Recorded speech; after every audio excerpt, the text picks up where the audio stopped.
والصلاة والسلام على رسول الله وعلى آله وصحبه ومن والاه. وبعد، فقد مر العقل الغربي عبر تاريخه الممتد بمراحل عدة انتقل خلالها بين توجهات وتيارات مختلفة، فمن حقبة الهيمنة الكنسية في العصور المظلمة إلى التنوير الذي استبدل الدين بفلسفات وأفكار كأفكار فولتر وجان جاك روسو وفرانسيس بيكون وغيرهم، حيث حلت العقلنة محل الدين. ثم تعمق هذا التوجه إلى نزعة أكبر نحو التحررية في المرحلة الحداثية الإلحادية في بدايات القرن التاسع عشر عبر الفلسفات المادية كالليبرالية والوجودية، ثم بعد ذلك الشيوعية. تلك المرحلة التي شهدت تأليه المادة. وفي النصف الثاني من القرن العشرين عادت أطروحة الدين لتلح بقوة على الفكر البشري كمرحلة جديدة قديمة تتلمس فيها البشرية الخروج من دائرة الشقاء التي جلبتها عليها المذاهب العقلية المادية. لكن كيف يناقش الدين في الغرب اليوم؟ وما هي الدوافع التي أعادت هذه الأطروحة على السطح؟ وما هي البوابات التي يريد الفكر الغربي ولوج الحيز الديني من خلالها؟ وما طبيعة العقبات التي تواجه الدين في الثقافة الغربية؟ وهل ثمة تصادم بين الدين والمشروع الحضاري الغربي بكل أبعاده؟ وغيرها من الأسئلة التي طرحها مفكرون عرب في الآونة الأخيرة. كان آخرهم الأستاذ أحمد بركات في موقع إسلام أونلاين بتاريخ 3/3/2010 الذي قام بتحليل دراسة للكاتب والمفكر ديف براون الوزير المشيخي بكنيسة إيمانويل المشيخية بواشنطن. ولعلنا سوف نجد الإجابة عن الأسئلة السابقة اليوم مع البروفيسور المفكر جون دافيد كبوتو، المولود في 26 أكتوبر عام 1940، وهو أستاذ لجامعة سيراكوز بولاية نيويورك الأمريكية في الدراسات الأدبية الفنية، وهو مؤسس ما يعرف باللاهوت الضعيف. ومعظم أعماله تتركز على علم التأويل للكتب الدينية السماوية ومذهب التعرف للظواهر واللاهوت.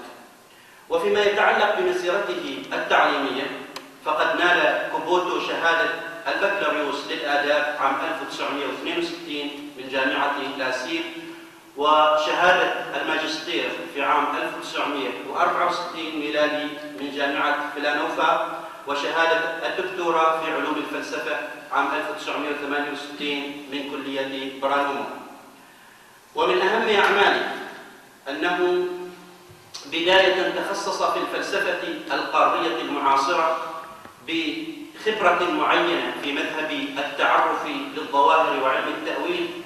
وبالإضافة إلى ذلك قام كبوتو بتطوير توجه مميز نحو الدين باسم ما ذكرناه سابقا اللاهوت الضعيف.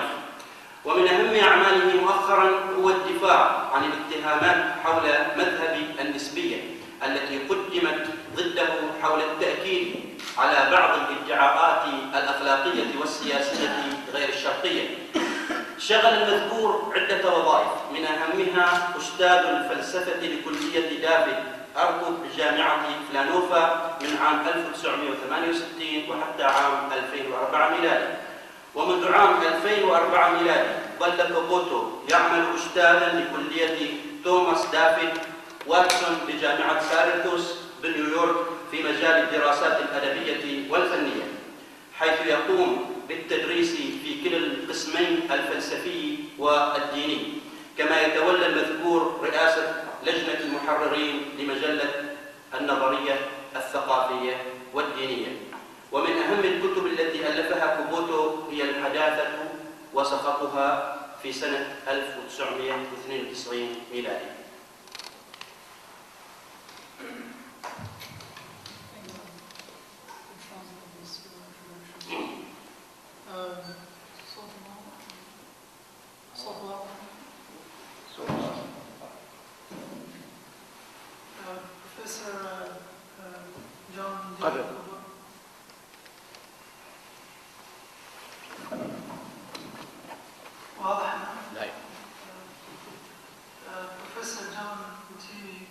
John Kibbutu was born in 1940. He is a professor of literature and arts. He got his bachelor degree in 1962 in literature from the University of La Salle, and he got his master's in 1964 from the University of Philadelphia. I don't know the exact English words, this is how they were written in Arabic. Philadelphia, and a PhD in philosophy from the College of Marmara in 1968, from Romagna. He is the founder of the so-called Greek theology. His major works revolve around interpretation of the Abrahamic religions. His recent work is Modernism and its Fury or Anger, that was published in 1992.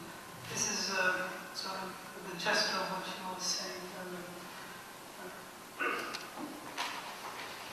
وسوف أترككم مع المحاضر ليلقي كلمته باللغة الإنجليزية، وسوف يقوم بترجمتها الدكتور خالد البلوشي الأستاذ المساعد بجامعة السلطان قابوس. Thank you, Rob. May I begin by, first of all, thanking the many people whose hospitality has made this visit possible. First and foremost, His Majesty Sultan Qaboos bin Said, whose inspired leadership has opened Oman to this kind of international dialogue.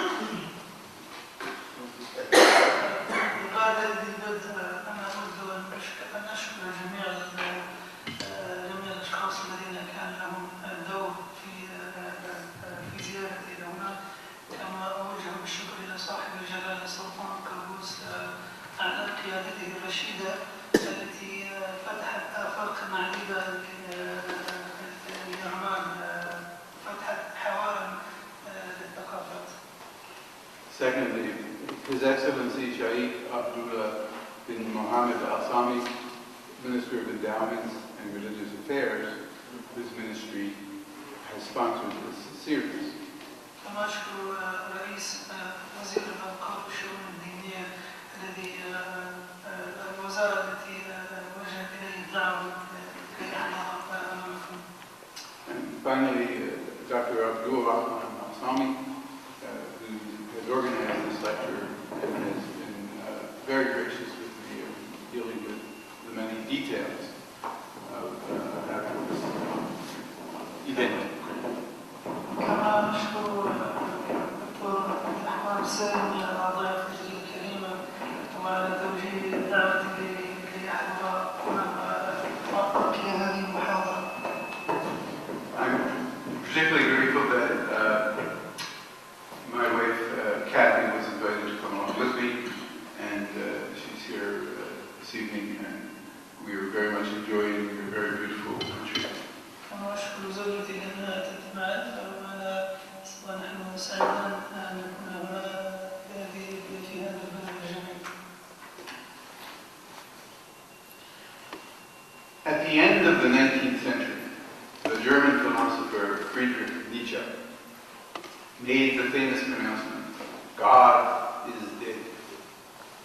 For a long time, Nietzsche's words looked absolutely prophetic, a kind of motto for the relentless secularization of the Western world that the 20th century would finally complete. By the middle of the 20th century, French philosophers like Albert Camus and Jean-Paul Sartre spearheaded a movement of atheistic existentialism, which was a philosophical sensation in those days, while numerous studies of what seemed like an irreversible tide of secularization appeared among American sociologists. There was even a movement in theology called the death of God theology, which seemed like a concession from the theologians themselves that the game was up. In short, everything indicated that the day was at hand when religion would be replaced by science and a completely secular order. في أواخر القرن التاسع عشر نطق العالم الألماني نيتشه بعبارته المشهورة مات بها، وقد اتسمت كلماته نيتشه في ذلك الوقت وقد اتسمت بتحدي كبير للدين، واعتبرت تلك المقولة شعارا بالتوجه العلماني الصارم في العالم الغربي، التوجه الذي شهد ولادته خلال القرن العشرين. ومع منتصف القرن العشرين تزعم فلاسفة فرنسيون مثل ألبرت كاموس وجون بول سارتر حركة الوجود الإلحادي. فهذه الحركة كانت بمثابة إثارة فلسفية لمذاهب، وكما كان هناك توجه في علم اللاهوت سمي ذلك التوجه بمضمون إلى علم اللاهوت، والذي كان يبدو بمثابة تنازل من طرف علماء اللاهوت أنفسهم بأن اللعبة قد انتهت. باختصار كل شيء كان يوحي بأنه أتى زمن كل شيء كان يوحي بأن توجها علمانيا صالحا سوف يسود العالم. However, a funny thing happened on the way to the funeral. By God, Nietzsche did not only mean the God of the great monotheism, the God of classical theology. He meant, in addition, the whole idea of an unshakable foundation, of an absolute grounding of all knowledge, or what he called a center around which everything else turns. In the place of an absolute center, Nietzsche put what he called perspectives, the view that is taken on things from the various points at which observers happen to be located, from no one of which could anyone offer an overarching, comprehensive, and final view of things. There are no truths, he said, only interpretations. Nietzsche was signaling a seismic shift in how we think about things. The sea had dried up, and the horizon was white clean, he said. We get an idea of how deeply Nietzsche's saying cut from his observation that physics, too, is a perspective. Any attempt to speak the final word, to say how things are from an ultimate point of view, be it physics or metaphysics, science, philosophy, or theology, all fall under the sword of Nietzsche's famous dictum. But rather as a series of holistic shifts, paradigm shifts, which are not straightforwardly predictable, continuous or commensurable with each other.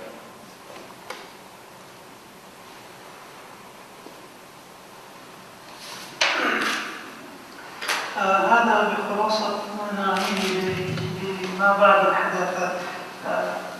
أستخدم هذا التعبير قد يكون هذا التعبير قد فقد معناه، قد يكون هذا المصطلح قد فقد معناه بكثرة الاستعمال كنظرية فلسفية، وفكرة كوننا محرومين من الحقائق التي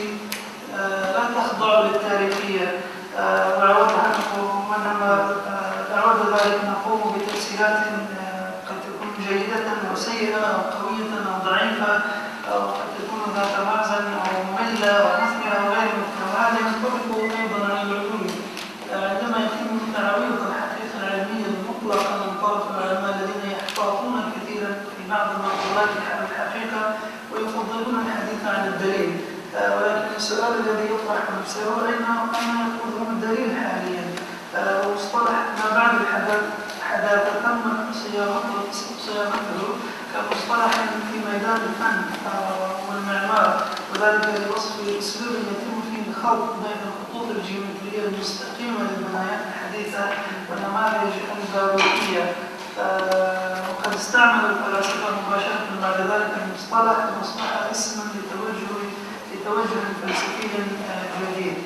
وقد رفض علماء ما بعد الحداثة فكرة العقل السليم التي ترجع إلى ديكارت والتي سادت في العصر التنويري.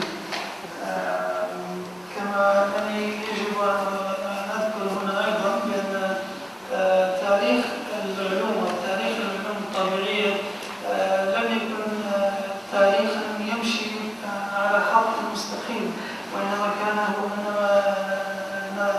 تاريخ العلوم الطبيعية تظهر أن هناك وجهات نظر مختلفة وقد تكون متضادة، بمعنى أنه ليس هناك تلاحم وتماسك بين تلك النظريات العلمية، وكأن المسألة مسألة صراع وليس صراع يشبهه انحناءات، وليس بمعنى آخر أن تاريخ العلوم الطبيعية ليس خطا مستقيما.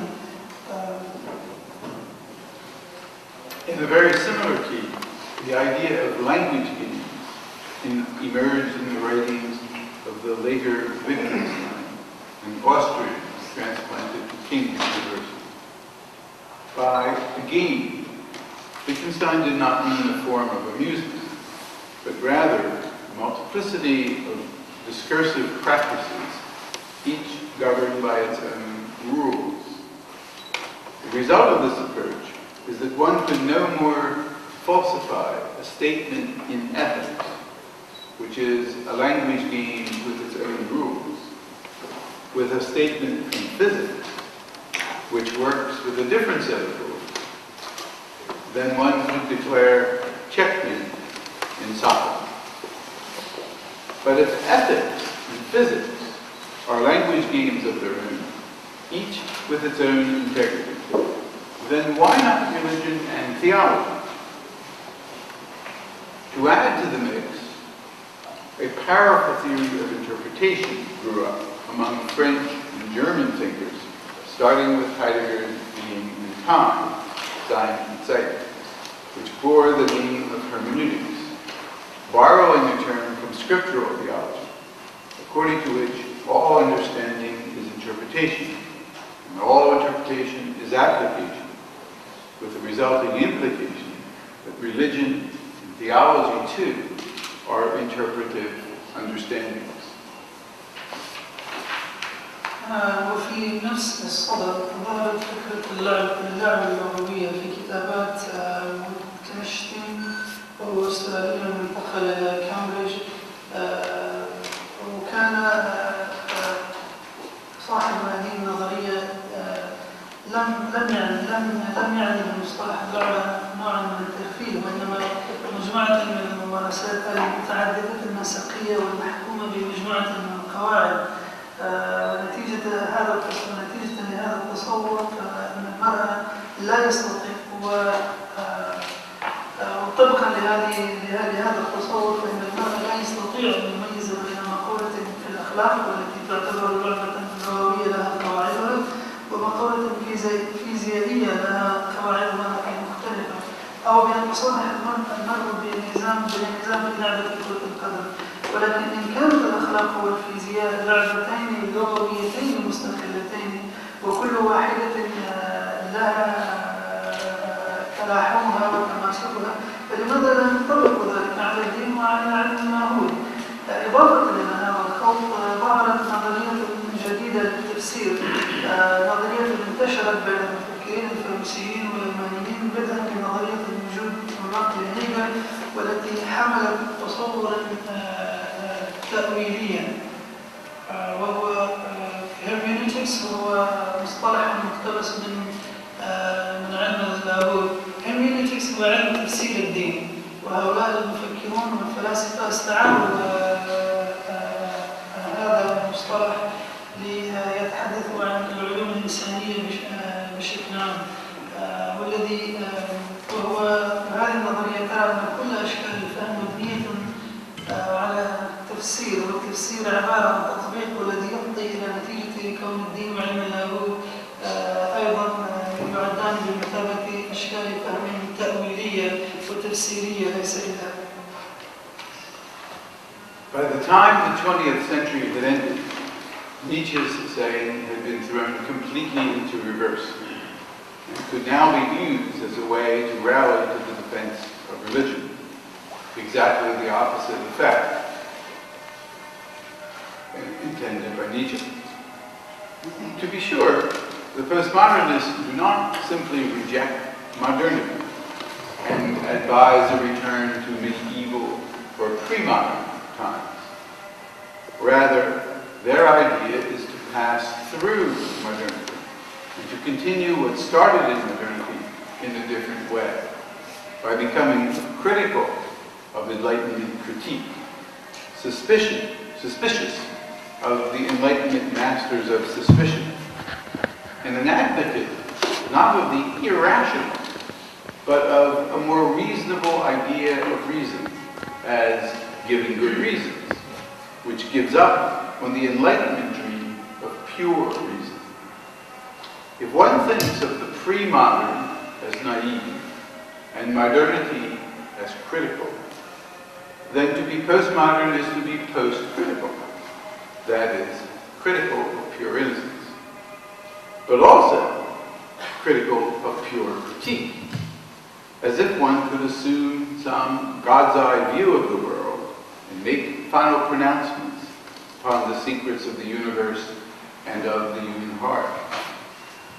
If one thinks of the pre-modern as straightforwardly religious and modernity as the critique of religion, then post-modernity as post-secular is also, as post-critical, is also post-secular. If one thinks of modernity as secularistic, materialistic, the reduction of religion to the unconscious in Freud, or to economic repression in Marx, we can think of post-modernity as holding up a hand of caution, urging us to slow down and pay attention to the complexity, depth, and irreducible genius of religious beliefs and practices, which, after all, have their own paradigm, could constitute their own language game, Wittgenstein, and represent their own interpretation of things, hermeneutics.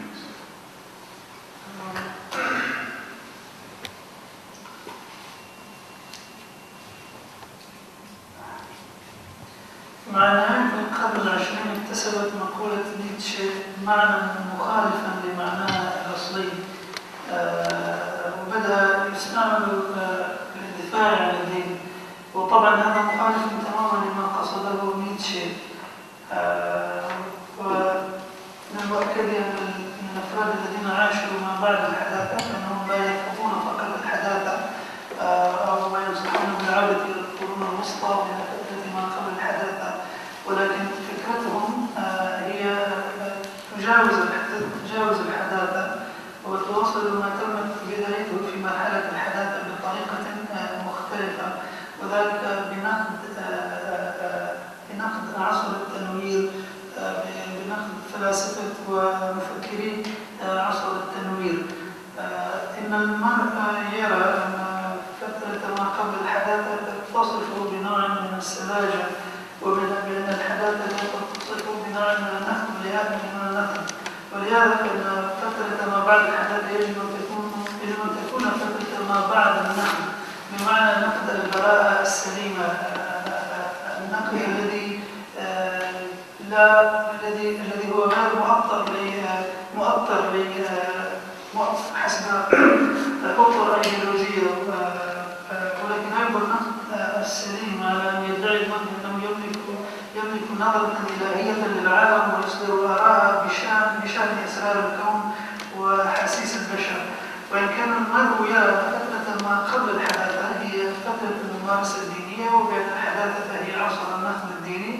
فإن فترة ما بعد الحداثة كفترة ما بعد النقد هي فترة ما قبل العلمانية، وإن كان المرء يرى أن فترة الحداثة هي فترة علمانية وفترة مسمى فيها التوجه المادي والاستخفاف بالدين واحتزازه في خانة الشعوب كما كان يدعي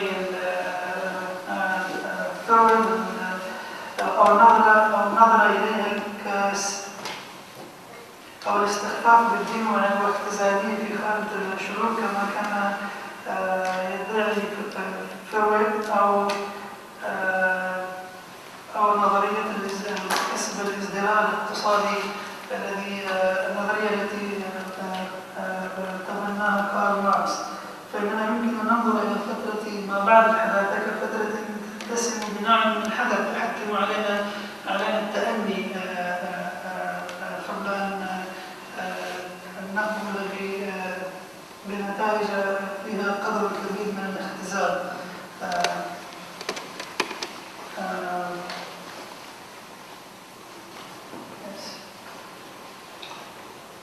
The post-secularism of the postmodernists represents a rejection of secularism, which is an attempt to reduce or explain away religion by reducing it to some hidden or subconscious power.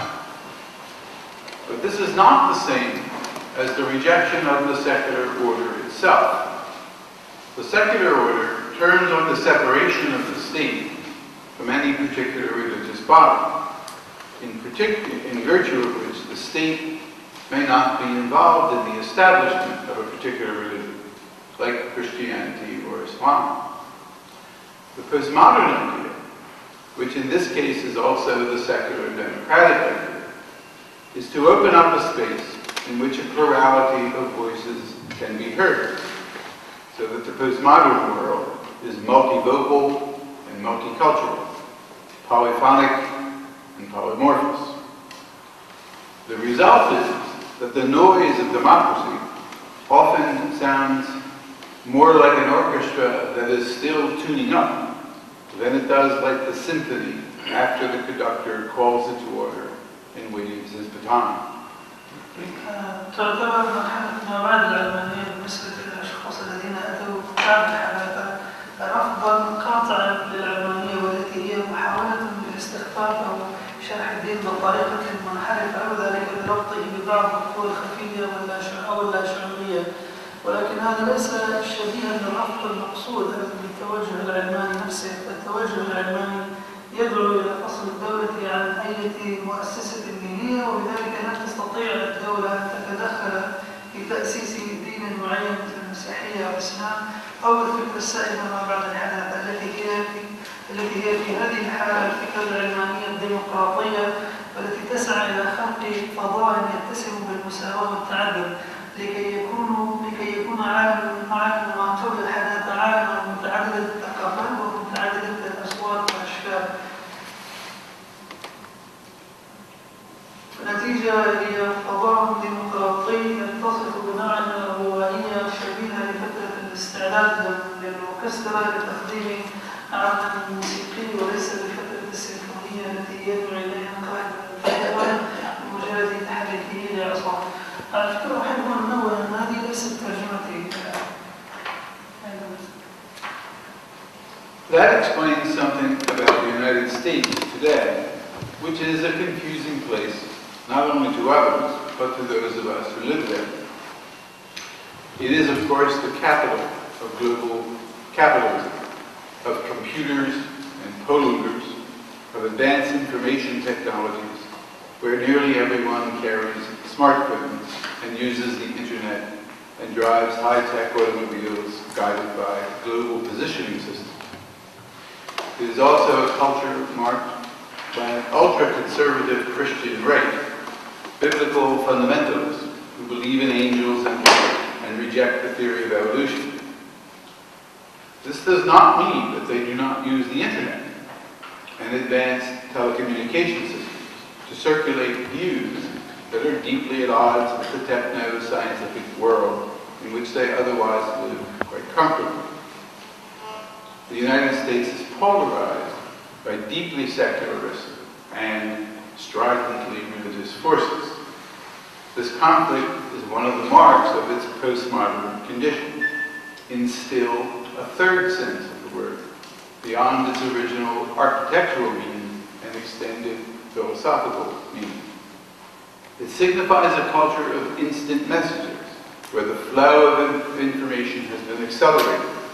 Multiple and heterogeneous voices circulate rapidly around the globe by way of the media and high-tech instruments of communication, of which the internet is both the substance and the symbol. Strident opponents of Darwin's evolutionary theory, who think the world is 6,000 years old, take advantage of the results of modern medical discoveries and make use of global satellite communication systems to propagate the story of Adam and Eve. ينطبق شيئا ما على الولايات المتحدة الأمريكية اليوم، والتي تعتبر مكانا يتسم بنوع من الاضطراب، ليس فقط من وجهة نظر الآخرين ولكن أيضا بالنسبة للكثيرين ممن الذين يعيشون هناك. فهي طبعا عاصمة الرأسمالية العالمية، عاصمة الحاسبات والملوثات والمعلومات المتطورة، حيث يتوفر لكل فرد هاتف جميل ويستعمل الإنترنت ويقود سيارة مجهزة بأحدث التقنيات وهي أيضا ثقافة تتميز بوجود المسيحيين المحافظين والرسوليين الذين يعتمدون على الإنجيل ويؤمنون بالملائكة ويفهمون نظرية داروين للبقايا والارتقاء. وهذا لا يعني أنهم لا يستعملون الإنترنت وأنظمة التواصل المتطورة لنشر آرائهم التي تبدو غريبة في عالم التطور التقني والعلمي الذي يعيشون فيه بالرياح. وقد اشتهرت الولايات المتحدة الأمريكية بتواجد القوى الدينية العلمانية والراديكالية، وهذا الصراع بين المميزات، وهذا الصراع ما يميز به فترة ما قبل الحداثة فيما يرتبط بمعناها الثالث إلى جانب معناها المعماري الأصلي والمعنى الفلسفي، وهي توحي ما بعد الحداثة إلى ثقافة تشهد تغيرات متعاقبة وتشهد انتشارا مهولا للمعلومة، ويتم نشر مجموعة من الأصوات المتعددة بطريقة سريعة عبر العالم بفضل وسائل الإعلام ووسائل الاتصال المتطورة، والتي تعتبر الإنترنت أساسا ورامزا لها. استغل معارضون نظرية التطور الداروينية والذين يعتقدون أن العالم خلق قبل 600 سنة نتائج الاكتشافات الطبية الحديثة، واستعملوا أقمارا اصطناعية لنشر الأصل في آدم وحواء.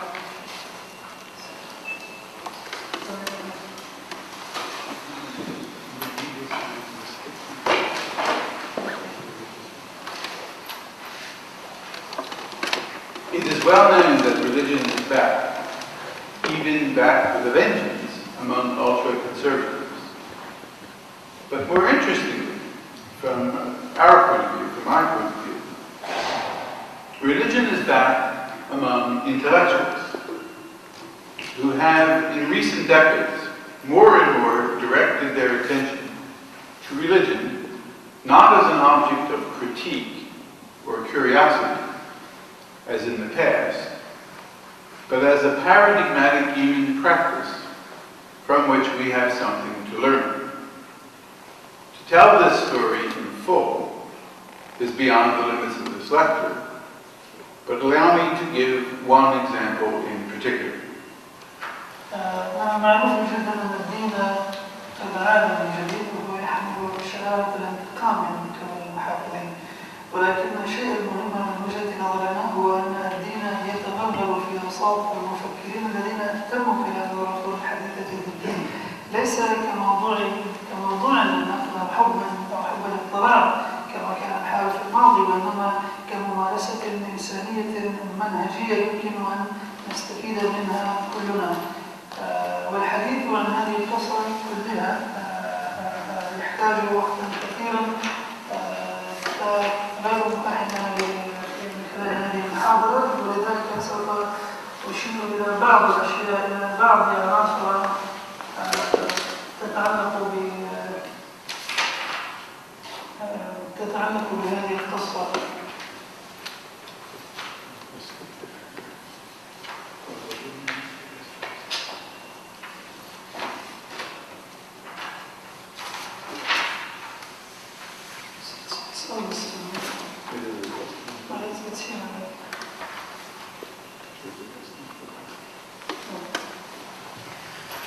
It is St. Augustine who provides the occasion for us to examine a particular, and I think the most fascinating, example among all the postmodern writers who have returned to religious texts, not with an intention to defend some orthodox creed, but in order to retrieve what we might call the heart of faith, the religious heart or spirit of a man of faith. I'm referring to the work of Jacques Derrida, who wrote a kind of postmodern version of St. Augustine's Confessions. Derrida was a compatriot of St. Augustine, who was born in Algeria, in the same part of North Africa, ancient Numidia, where Augustine had lived and died. Of course, Derrida is a 20th century philosopher. Indeed, Derrida lived on a street in Algiers called the Rue Saint-Augustin. إنه أغسطس الذي يمكن بنا حل الفكرة التي ذكرتها سابقا، وأعتقد أن السينبو القديس أغسطس يعتبر أكثر إثارة من غيره من علماء الدين، وبالتالي في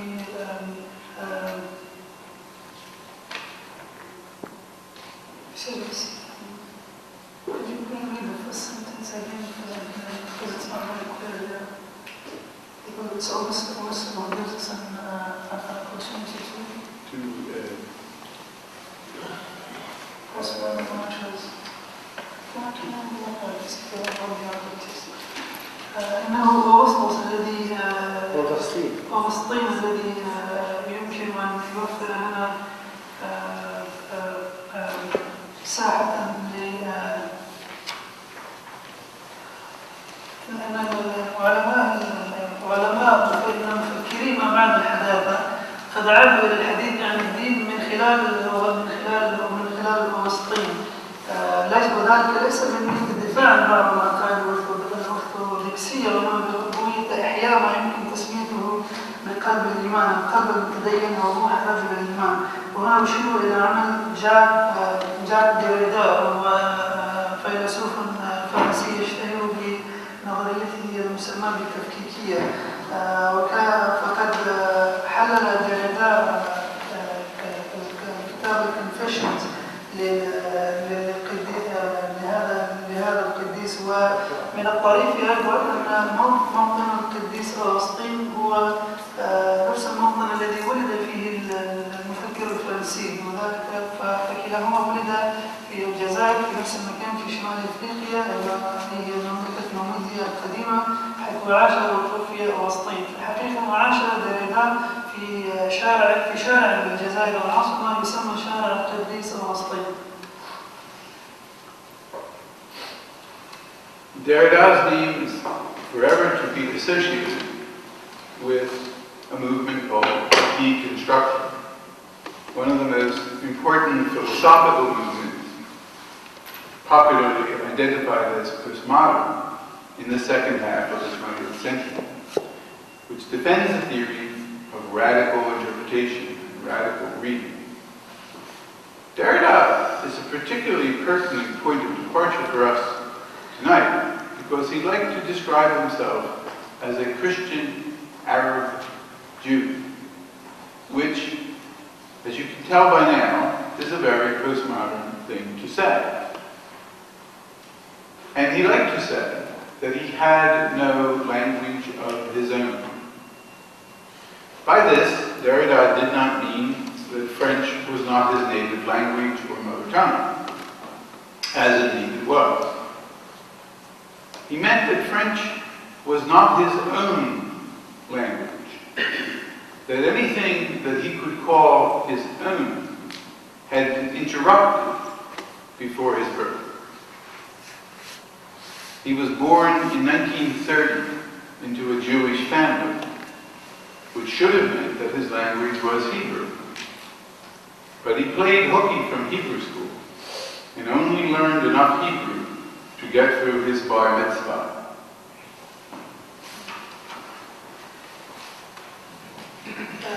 إن اسم الديريدا يرتبط بمذهب التفكيكية والتتمية، وهو أحد التوجهات الفلسفية المهمة الذي ارتبط بفترة ما بعد الحداثة خلال النصف الثاني من القرن العشرين، والذي يدافع عن نظرية التحليل الراديكالي والقراءة الراديكالية. يمكن أن يعتبر دويدا نقطة انطلاق مهمة بالنسبة لنا، لأنه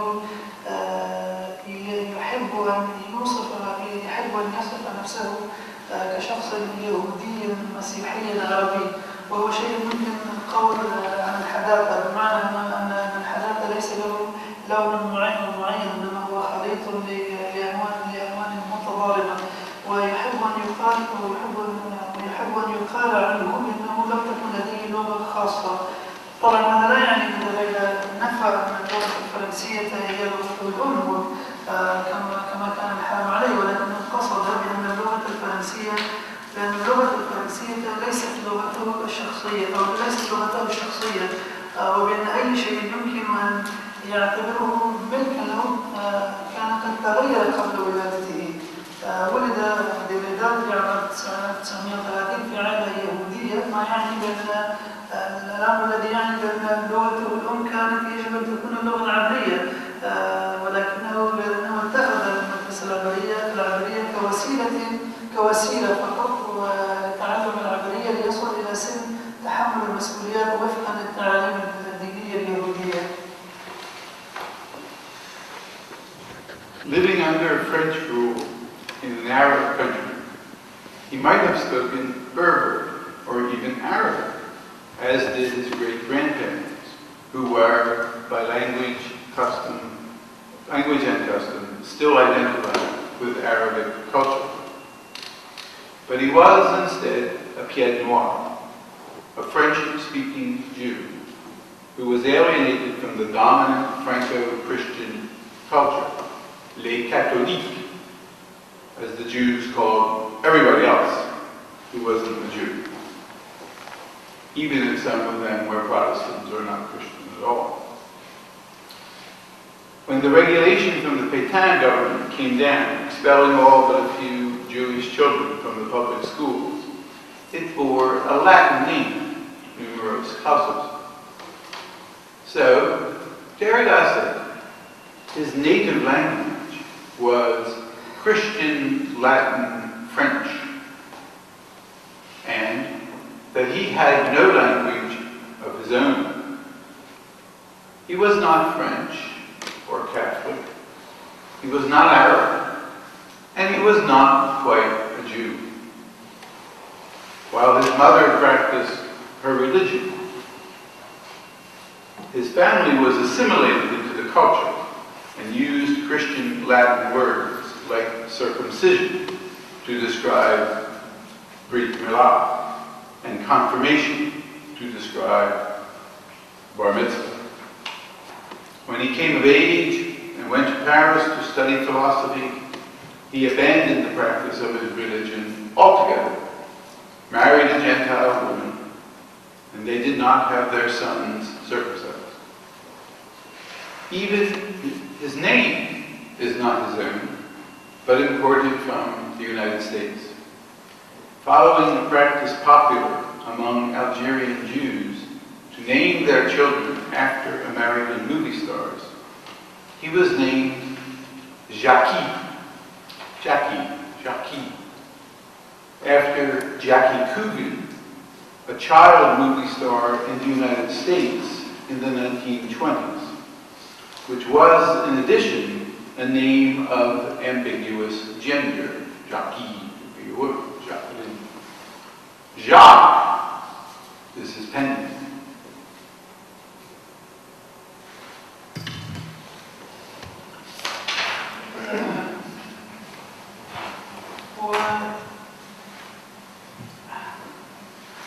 ونظرا لأنه كان يعيش في بلد عربي وتحت الحكم الفرنسي فيمكن أن يقال أنه كان قد تعلم اللغة الأمازيغية وحتى اللغة العربية كما كان الشأن بالنسبة لأجداده الذين ارتبطوا باللغة العربية والتقاليد العربية.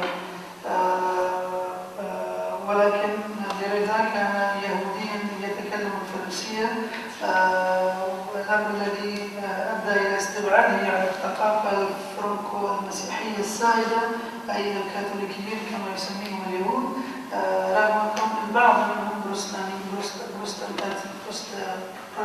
بروتستانت وصدور قانون فرض الأطفال اليهود باستثناء البعض منهم من المدارس العمومية، وحمل هذا القانون اسما لاتينيا، ولذلك قال بأن لغتهم هي اللغة الفرنسية اللاتينية المسيحية.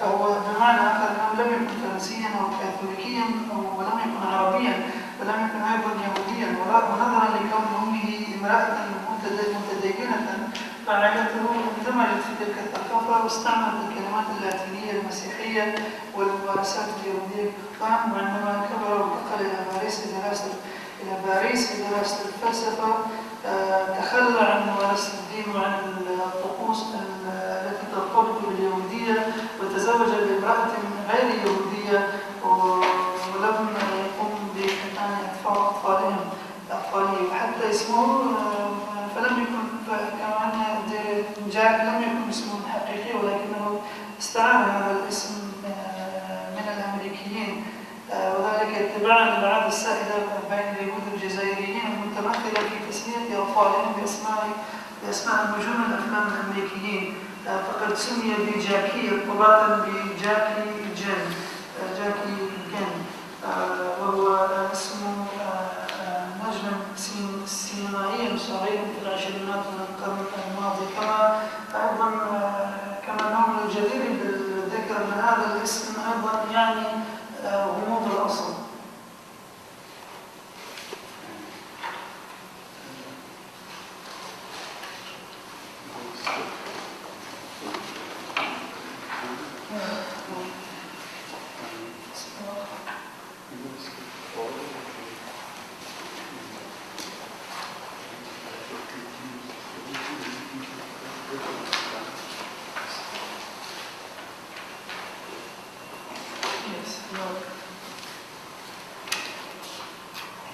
In the interest of time, I'm going to skip several pages. It's already 8 o'clock, and I'm going to try to come to the point, and then we can talk to more. There's a much larger text, and I could give it to you electronically if you can read English. Derrida was an atheist. Who was deeply interested in Augustine and mystical writings and the theological tradition, but he was an atheist. But he was a postmodern who didn't think that the distinction between religious and secular, or between supernatural and natural, or between religion and daily life. He didn't think that these kinds of distinctions held up. He thinks that things bleed into each other, and that you can't make rigorous distinctions. That's part of what the word deconstruction means. He was very, very interested in the name of God. He was raised in a religious family. The word was always on his mother's lips. When he was sick, he says, he could hear his mother praying that he would be better. Grâce à Dieu, merci Dieu. So this name was tremendously important to him, but he was an atheist. Here you see the Here we see the makings of what might be called a postmodern God.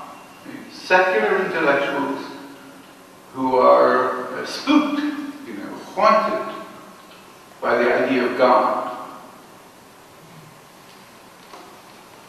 Here we see the makings of what might be called a postmodern God, the special way that God returns in postmodernity. For Derrida, the name of God is not the name of a material being somewhere in space or time, nor of an immaterial superbeing in another world beyond. God is not a force or a person somewhere who does things or who fails to, which leaves us wondering why God did not intervene. The name of God is not the name of something in this world or outside this world, but of a transformed relationship to the world, which honors a secretiveness, a mystery, the quality of being wholly other in each and everything. Far from concluding that God is dead, Derrida said that every other is wholly other. And there's a whole thematic of hospitality to the other, the theme of the other. And Derrida said, and God, totally other. And he says, every other, each thing, is wholly other. Tout autre et tout autre. With the result that each and everything must pass through a kind of negative theology.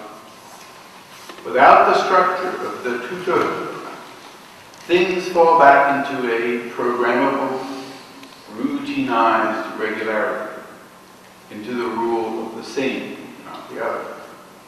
The coming of the other means the coming of something new, of a new being, a new world, a new earth, a new humanity, theology. Without the structure of the tout autre, things fall back into a programmable, routinized regularity, into the rule of the same, not the other.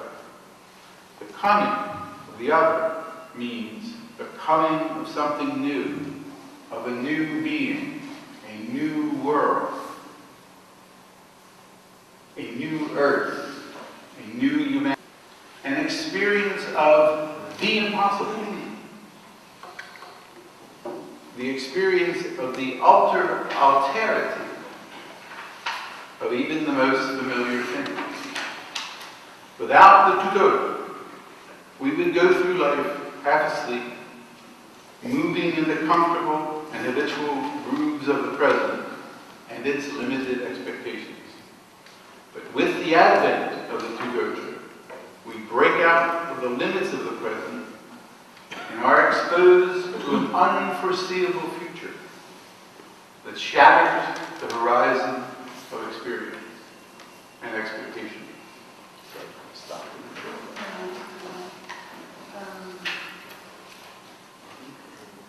أنا أرى أن الفيلسوف الفرنسي ديريدا شخصا مثير للاهتمام، فهو رجع إلى فكرة الإله، ولكن ليس من منطلق ديني، كما أنه لم يكن يؤمن بالثنائيات كالعلمانية والدينية، وكان أيضا في حياته الشخصية مهتما باسم الإله، فكان هذا الاسم كثيرا ما يتردد على لساني،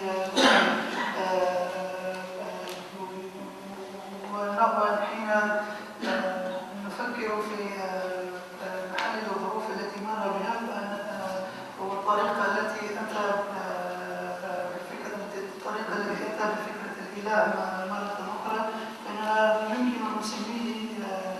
بخلق، يمكن أن نسمي تلك الفترة أنها تتسم بخلق إله ما بعد الحداثة. فهنا نحن أمام ما يمكن كما أيضا من ضروري التنويه أن ديريدا على الرغم من أنه رجع إلى الدين غير أنه لم يكن متدينا وإنما كان ملحدا، وكان ملحدا ولكنه في نفس الوقت مهتما بالأساطير الدينية، مهتما بعلم اللاهوت. وهنا نحن أمام ما يمكن أن نسميه بإله ما بعد الحداثة، والطريقة الخاصة التي يعود فيها الإله في فترة ما بعد الحداثة. بالنسبة لديريدا اسم الإله لا يحيل إلى شيء مادي في الزمان والمكان، وليس شيئا كما أنه لا يحيل أيضا إلى شيء غير مادي في عالم آخر. الله ليس بقوة أو شخص موجود في مكان ما ويفعل أشياء ويفشل في فعلها، والتي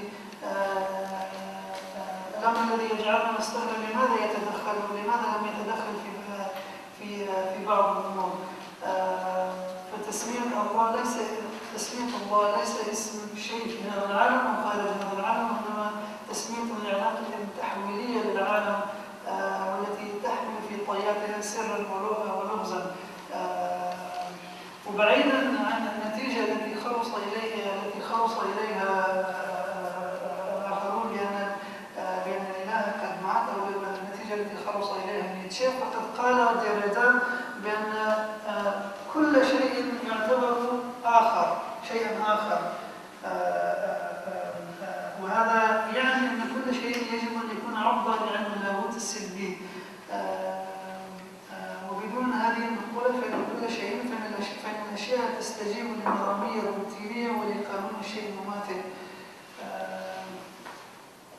فاسم الله ليس اسم شخص ما، وإنما اسم يكشف عن تجربة معينة، وتجربة تتجاوز تجربة أخرى والتي تدفع التجربة إلى نهايتها، وإنما هي تجربة مستحيلة، تجربة تتجاوز الأطر المعهودة، تتجاوز الحدود المعهودة، إنما هي تجربة لأن تغوص في الآخر.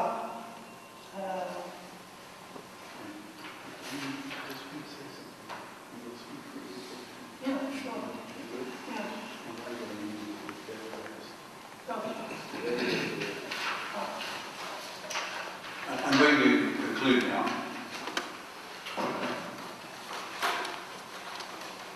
This is a long story. I have to, I'm skipping much of it.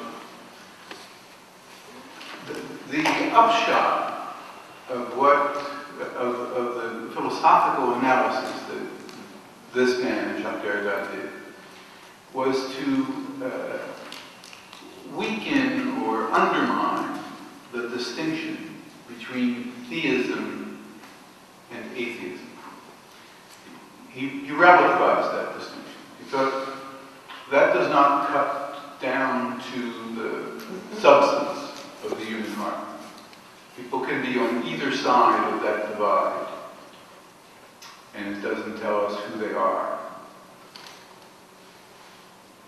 He made a distinction between belief and faith. Belief, in French we say croyance. Belief is the difference, Christianity and Judaism and Islam and Buddhism, they're different beliefs. Faith is a structure of the human heart, and it may take many forms. And he called that foi, croyance, foi. So, while he was, from the point of view of a Christian or a Muslim or a Jew, an atheist,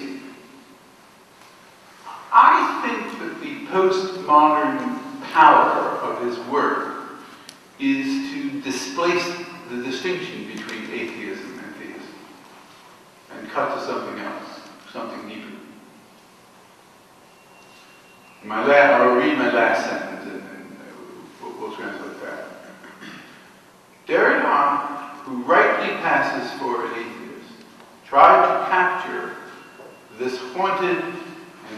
haunting faith we have in things, with a series of profound and unsettling meditations on the name of God, on what is happening in and under the name of God, where the name of God comes like an unexpected visitor in the night, knocking on the door.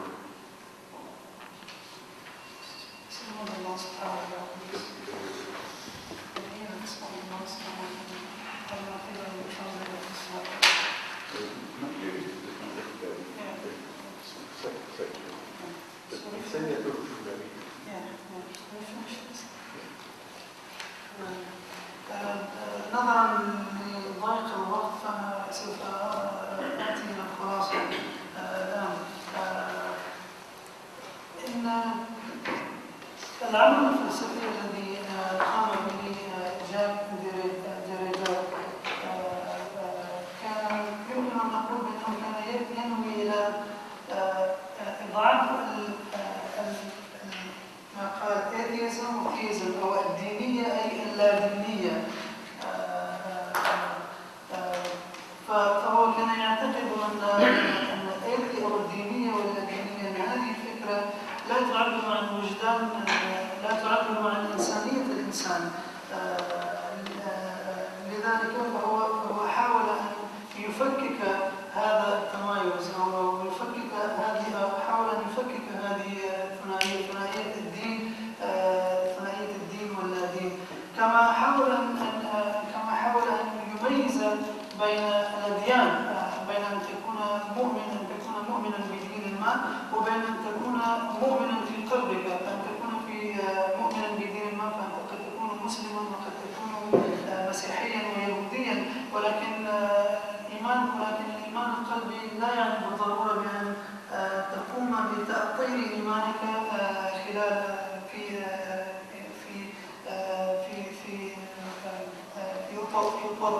إطار الدينية. من منظور ديني نحن نرى أن ديريدا كان ملحدا، ولكن من جانب آخر يمكن أن نقول عنه بأنه كان مؤمنا إيمان ما بعد الحداثة، وهو الإيمان الذي لا يقر بالتميزات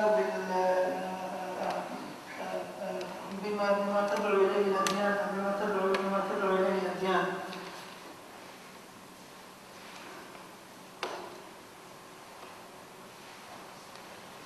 فهو كان يعتقد أن اسم ووفقا وتبعا لهذا الإيمان ما بعد الحداثة إنجاز التعبير، فهو كان يعتقد أن اسم الإله كان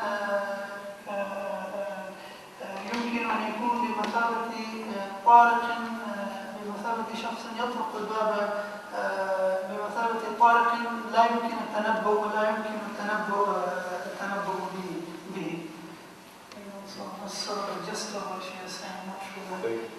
Thank you very much. كل الشكر والتقدير للبروفيسور والمفكر جون جافي كبوتو على محاضرته القيمة.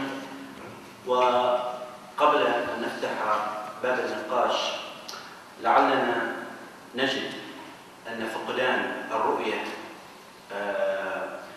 المتبصرة إن صح التعبير لدى كثير من المفكرين الغرب، خصوصا الذين درسوا اللاهوت، نقول بأن فقدان هذه الرؤية المتبصرة إن صح التعبير أدى لا محالة إلى الشك المطلق،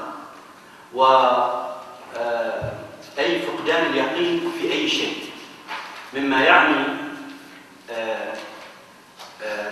قد أكون مصحا أو مخطئا في هذه العبارة، مما يعني أن الفكر الفلسفي الحديث غير قادر حتى الآن على تقديم إجابات ناجعة ونافعة على ما تعرفه البشرية أو على ما تعانيه البشرية من أزمات في العصر الحديث، على الرغم من التقدم التكنولوجي الهائل المصحوب بالثورة الإعلامية التي هي في نفس الوقت هذه الثورة الإعلامية تغلف الأسئلة الحقيقية المصيرية، ولكنها لا تجيب عليها البتة. والآن انتقل إليكم أيها الحضور الكريم للطرح أي سؤال أو مداخلة أو تعليق على المحاضرة. The floor is open for questions if you ترجم الكلام. The floor is open for questions if anybody wants to ask any question. Actually, I have 2 points. I don't know which one I will start with.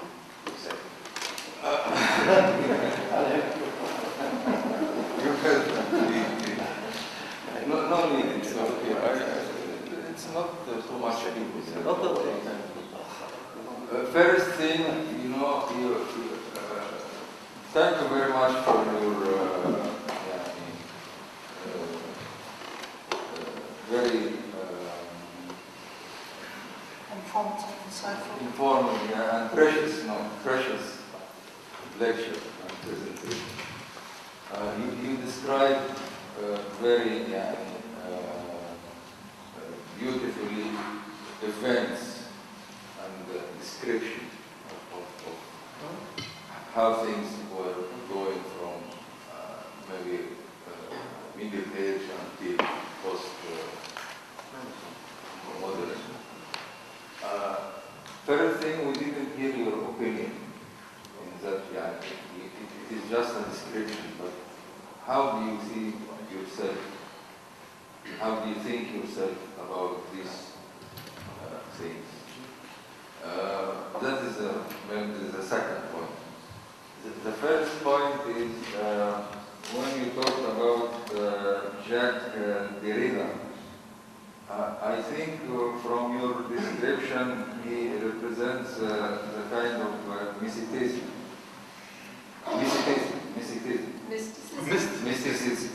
اللي هي الصوفية. Sufism ممكن تقول Sufism Mysticism in English because it comes from mystery actually. It is derived from the word mystery, so it is mysticism, which was a long back thinking of not only Islamic philosophers but also philosophers in all religions. And in my opinion, mysticism, I'm pronouncing it right now. It is. I think it is the thing which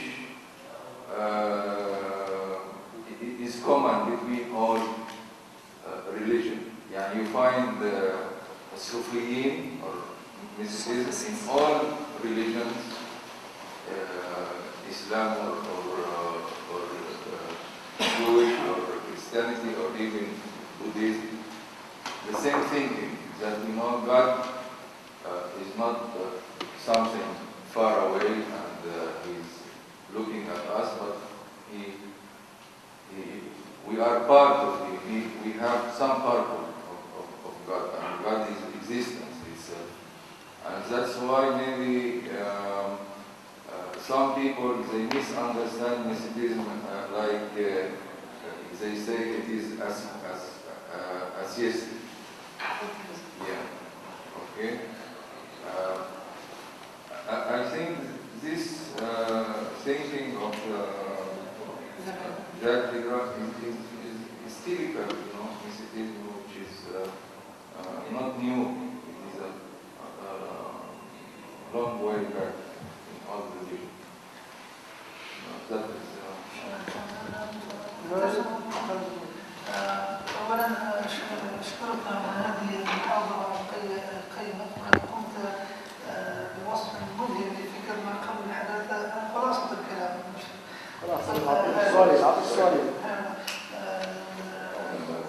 ولكن قمت بوصف جميل لفكر ما بعد الحداثة وما قبل الحداثة، ولكنك لم تقل شيئا عن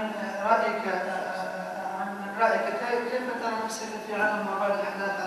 كما أنني أود أن أقول أيضا أن الطريقة التي ذكرت بها جاك دريدا، أرى أن جاك دريدا يمثل الصوفية، وأرى أن الصوفية هي الجامع المشترك لجميع الأديان، فهي ليست فكرة فكرة خاصة بدين النار. Thank you very much. So I think he said Thank you very much. Both of your questions are quite pertinent. The comparison of Jacques Derrida with the mystical tradition happened right away. As soon as he started writing, there would be a guy in the audience like you who would say, "This is mysticism." And he would say,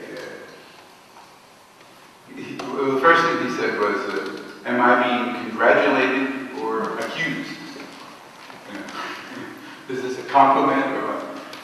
Because he's a secular philosopher, the audience would be secular. And so the man who said, this sounds like mysticism, was criticizing him, right? But he didn't take it as criticism. He thought this was important. He has written extensively about the mystical tradition, Western mystical tradition. He's written about Pseudo-Dionysius of Areopagus, and Meister Eckhart, and a man named Angelus Silesius, who's actually was Johann Scheffer, He admires mystical theology profoundly. Why? Because it has a deep sense of the mystery of things. The mysterium triangulum. The depth, the secret, because of the secret. But he doesn't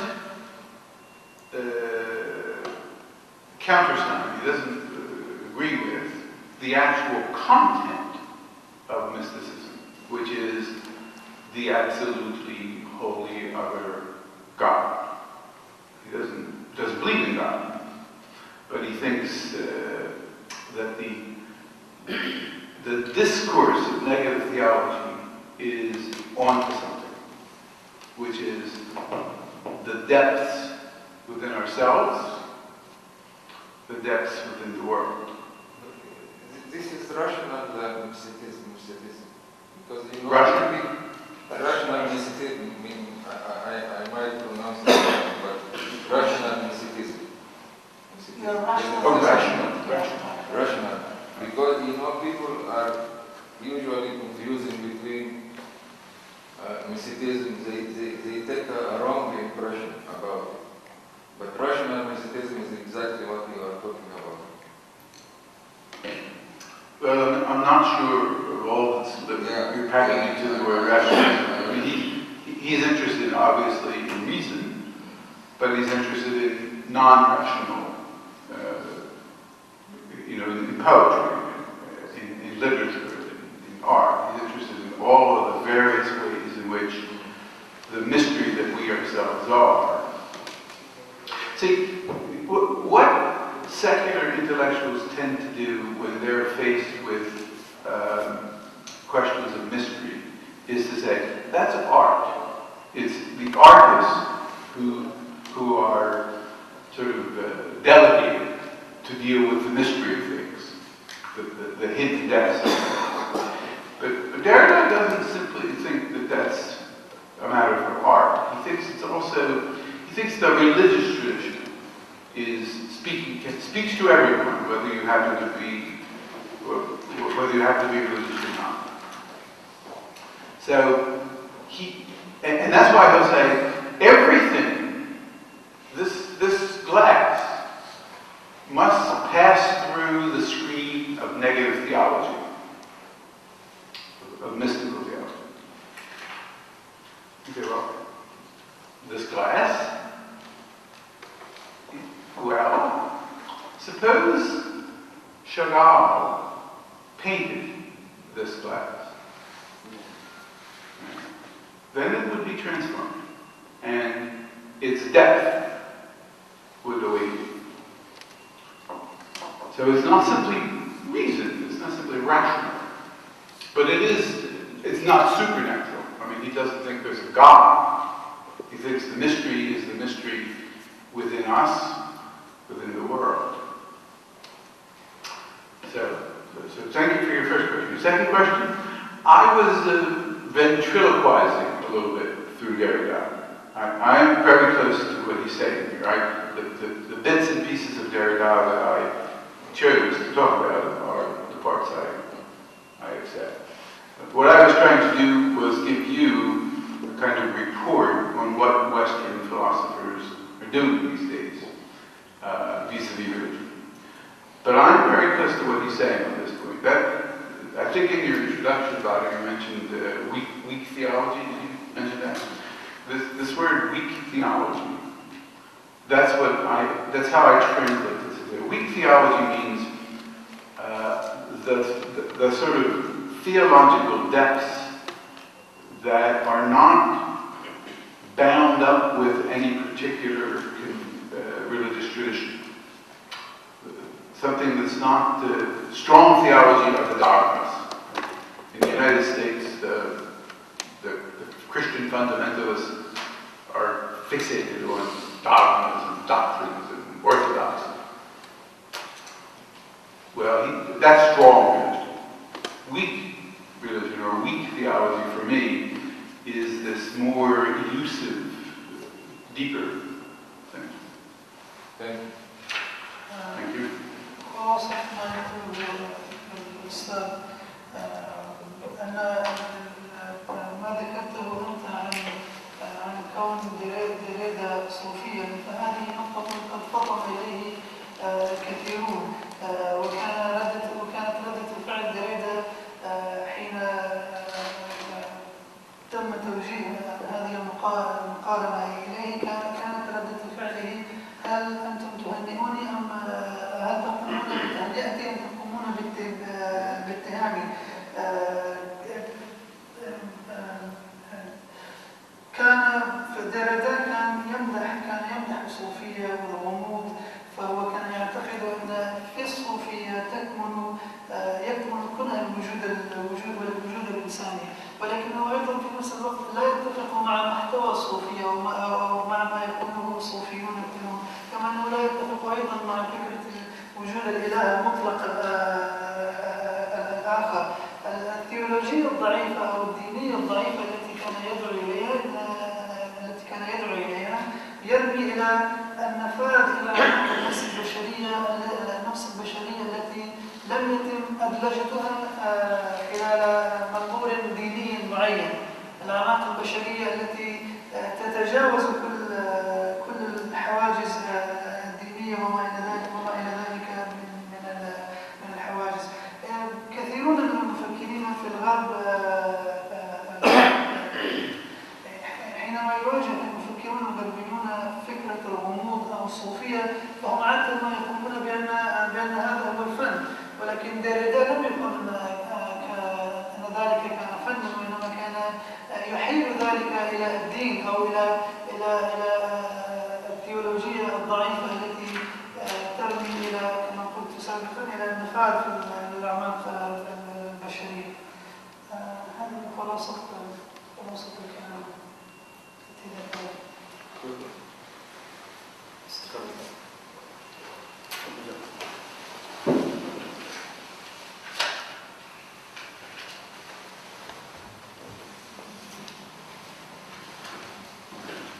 Thank you, Professor John, for a wonderful and interesting lecture tonight. I have a question about Christianity and fundamentalists in the United States and secular society area. My question is, what is the future of secular society in the United States with the growing Christianity fundamentalists, especially in the political system in the United States? Thank you. أشكرك جزيل الشكر على هذه المحاضرة. لدي سؤال فقط وهو أرى أن المفروض الدين في تنمي وازدياد في الولايات المتحدة الأمريكية، فكيف ترى مستقبل العلمانية فيها يظل تنامي وازدياد المفروض الدين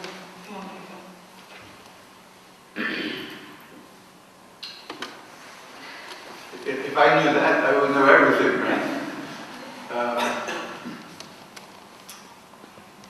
I think that the far Christian right, most studies peg them at around 30% of the population. It's a big bunch of people, but about 30%. There's another 30% on the opposite end who are very, very liberal and typically tend to be secularist without too much religion. And so things get decided by the middle, by the other 40%, who are people who don't feel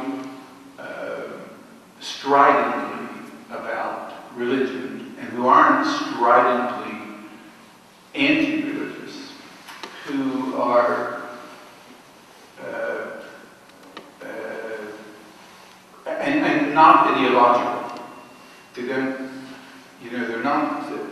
That also means that they don't think a lot about these things. They don't have deep, fixed convictions.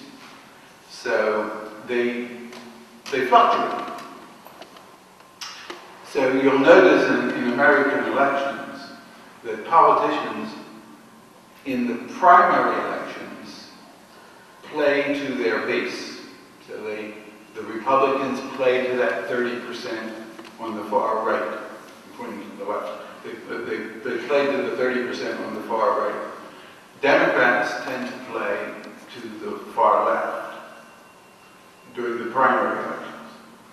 Then, when you have a general election, they both start tapping towards the middle, because the middle determines these elections. The genius of Obama was he completely convinced the middle that he was not a far left liberal, and they never thought that he was a far right Christian. I mean, they were aware that he wasn't a Christian at all. The far right says he's Islamic, and he doesn't have valid citizenship. I mean, they're really capable of extraordinary things. The future, I think, of the American political system depends upon, in my view, the ability of people on the left not to look anti-religious, because they've tended to have a kind of arrogant, condescending attitude towards religion. When they do that, they lose the middle. They lose the middle. Obama was able to persuade most sensible people. Nobody's going to persuade the 30% on either end. Nobody. They're not persuadable. But Obama was able to persuade the people in the middle that he was a man of faith and that he listened to what other people had to say. And as long as there are people like that, we'll be all right. But I think once the far right gets really strong, the middle rejects it. But the same thing happens with the far left. So you're never going to get a real strong social support system in the United States, because the middle thinks that's far left. What we call the left is what most people will call the middle. What we call the middle is right. The far right is off. They're in another planet.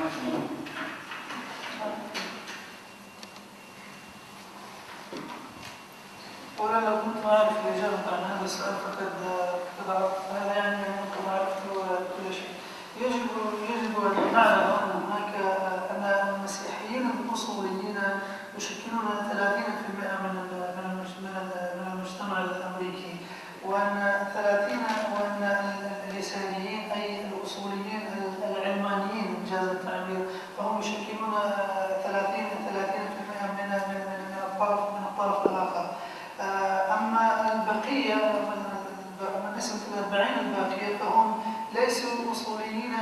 أصوليين وليسوا أصوليين علمانيين. وهذا أيضا يعني بأنهم لا يفكرون في مواضيع تخص بالدين، وإنما يتأرجحون بين هذا الجانب وبين ذاك الجانب. ويلاحظ أن الساسة الأمريكيين يحاولون التلاعب بمشاعر هذه الفئات المجتمعية في أمريكا. فنحن نعلم أن الجمهوريين يميلون إلى الأصوليين الدينيين، ونرى أن الديمقراطيين يميلون إلى الأصوليين العلمانيين. وأنا أعتقد أن عبقرية أوباما تكمن في أنه أقنع نسبة 40 بأنه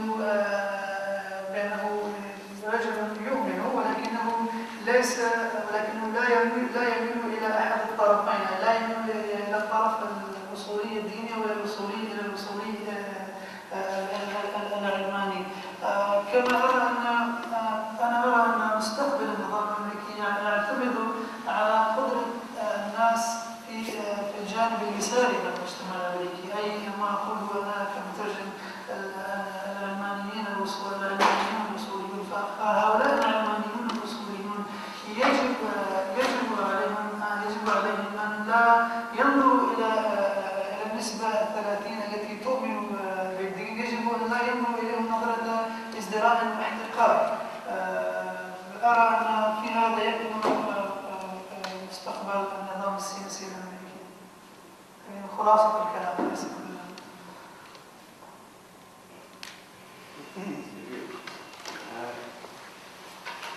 I am not a philosopher at all, and a bit like my friend the doctor, I came to hear your opinions, because we believe, you've done much more than a common man like you. And I do understand now from what you explained that this boomerang effect that is coming back, and it is materialized by this moving from croyance, to foi, which I think is a great step. Being a man who believes, is what a croyance. Now, and you said you're a bit close to these ideas. But faith in what? I mean, have you gone a step further? I mean, we've taken the easy part. We ourselves, those who believe or not believe. It's easy. Because you've settled down in a position. Let's take the example of the 30% Americans. This side, they're happy, they don't believe in anything. And the others are extremists who believe in whatever they have. But your position as a philosopher should be very, very painful in a way, in which direction this war is going. whether أنا بترجم أمشي يعني أنا سؤالي يعني سؤال رجل بسيط عادي يعني لا فيلسوف ولا جاي يسمع بالحياة رأي رجل خصص أكثر من وقته للتفكير كما سأل في أي جامعة وأنا فهمت إنه التفكير الغربي بعد ما سرد الأحداث الفكرية التاريخية عم يرجع خصوصا الفيلسوف الفرنسي اللي بيحكي عنه عم يرجع انتقل من العقيدة إلى الإيمان يعني عم يقول أنا انتقلت من الكرويانس للفوق من العقيدة للإيمان المرحلة الثانية الإيمان بإيش؟ نحن المؤمنين مثلا جالسين بمركز مرتاحين الحمد لله مسلمين أمورنا لله واللي كافرين بالخالص بالمرة كمان مرتاحين ولا ما أنا غريب حساب معني مثل ما عمل جون بول سارتر أو مثل ما عمل ألبير كاميو لكن هو كشخص أو الفرنسي يعني المرحلة الثانية لازم يكون عم يتعذب هذا الرجال ما مرتاح هكذا يعني هو هذا السؤال. I'm an engineer. You're an engineer? I'm an engineer. I should parallel lines all the day. You should take up philosophy as or on weekends. I just discovered a friend here who does that. Maybe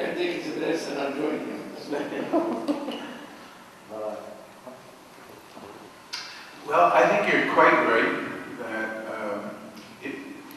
that in one sense, to be inside one of the traditional faith traditions, you have a certain kind of the comfort of community. You have companionship.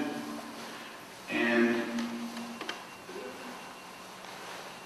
the other position, what I'm calling the more radical or the weaker theology, is more uncomfortable. That's true. It's more unsettled. This is a riskier position. I like the way you said, you said, but believe in what? Faith in what?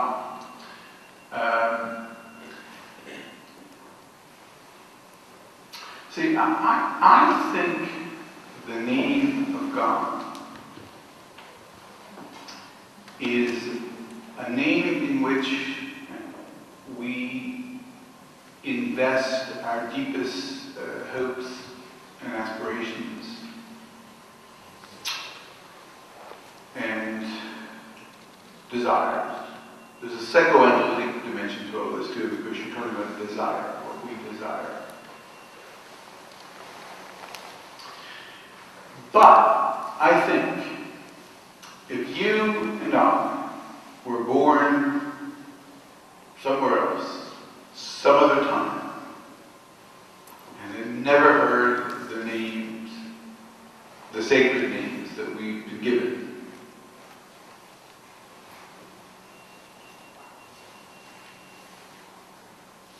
we would not necessarily be the lesser for it. And this structure of faith would still obtain. Faith in what? Faith in the promise. Faith in what? When you hear the word justice, something is being promised to us. By whom? Well, if I knew that somebody was there promising justice, I wouldn't worry so much. So I think that there is an irreducible religious dimension to human existence. I think the name, I'm a Roman Catholic. A lot of my Catholic friends don't think I'm a Roman Catholic, but they think I'm if I could make this pun, I don't know if you can do this one, a roaming Catholic. Sort of roaming off the reservation. I think the names I inherited as a Christian, suppose I were born somewhere else some other time. I once went to a Christian, a very conservative Christian college, fundamentalist college. And I said that to them. I said, if you were born somewhere else some other time, you just never would have heard the name of Jesus, even though you think you need the name of Jesus to be saved. I said, you wouldn't even have heard of that name. And afterwards, a young woman came up to me, a young student, and she said, I'm going to do a southern accent now, so listen to me. She said, I think you were sent to me by the devil.